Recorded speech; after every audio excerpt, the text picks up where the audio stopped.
370 की सुनवाई में आर्टिकल 35A का जिक्र। आर्टिकल 35A पर सीजेआई ने कही बड़ी बात। किन अधिकारों के छीने जाने का सीजेआई ने किया जिक्र। आर्टिकल 370 पर सुप्रीम कोर्ट में सुनवाई जारी है। सुप्रीम कोर्ट के सीजेआई डीवाई चंद्रचूड़ की अगुवाई वाली 5 जजों की बेंच में इसकी सुनवाई चल रही है। सोमवार को 11वें दिन की सुनवाई के दौरान सीजेआई डीवाई चंद्रचूड़ ने एक बड़ी टिप्पणी की। सीजेआई की इस टिप्पणी में आर्टिकल 35A का जिक्र किया गया है। सीजेआई चंद्रचूड़ ने कहा कि आर्टिकल 35A ने नागरिकों के मौलिक अधिकार यानी फंडामेंटल राइट्स छीन लिए हैं। आर्टिकल 35A ने जम्मू कश्मीर में रहने वाले लोगों के कई अधिकारों पर वार किया है, जैसे कि रोजगार, अवसरों में समानता, संपत्तियों को अर्जित करने के अधिकार तक छीन लिए हैं। वहीं इसका सबसे ज़्यादा असर गैर निवासियों पर पड़ा है। सीजेआई ने कहा कि जम्मू कश्मीर के किसी भी ऑफिस में रोजगार से संबंधित मामलों में सभी नागरिकों के समान अवसर मिलने चाहिए। अचल संपत्ति को अर्जित करने का अधिकार सबको है, लेकिन 35A नागरिकों से ये सारे अधिकार छीन लेता है।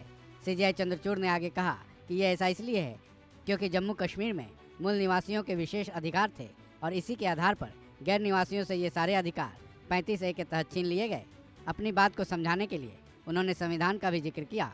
सीजेआई ने कहा कि इंडिया के संविधान के मुताबिक भारत एक एकल इकाई है और भारत सरकार एक एटर्नल यानी शाश्वत इकाई है। वहीं उन्होंने आर्टिकल 16(1) का भी जिक्र किया। उन्होंने कहा कि इसके तहत एक सीधा अधिकार है जो कि छीन लिया गया है। वो अधिकार राज्य सरकार के तहत रोजगार था।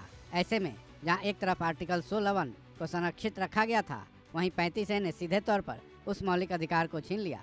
वहीं सीजेआई ने आर्टिकल 19 का भी जिक्र करते हुए कहा कि आर्टिकल 19 नागरिकों को देश के किसी भी हिस्से में रहने और बसने का अधिकार देता है, लेकिन 35A ने जम्मू कश्मीर के मामले में नागरिकों के तीनों मौलिक अधिकारों को छीन लिया। न्यायिक समीक्षा की शक्ति भी छीन ली।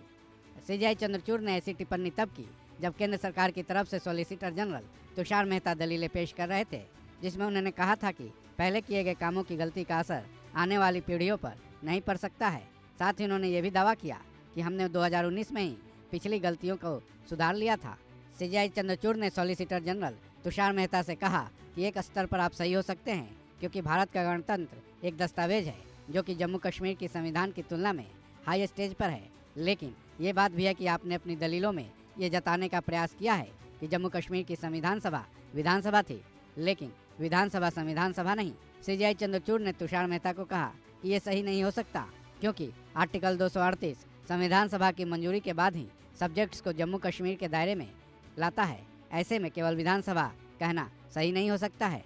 यह सही नहीं हो सकता है क्योंकि अनुच्छेद 238 संविधान सभा की मंजूरी के बाद ही विषयों को राज्य के दायरे में लाता है, इसलिए इसे केवल विधानसभा कहना सही नहीं हो सकता है। इस खबर में बस इतना ही। बाकी अपडेट्स के लिए जुड़े रहें वन इंडिया हिंदी के साथ।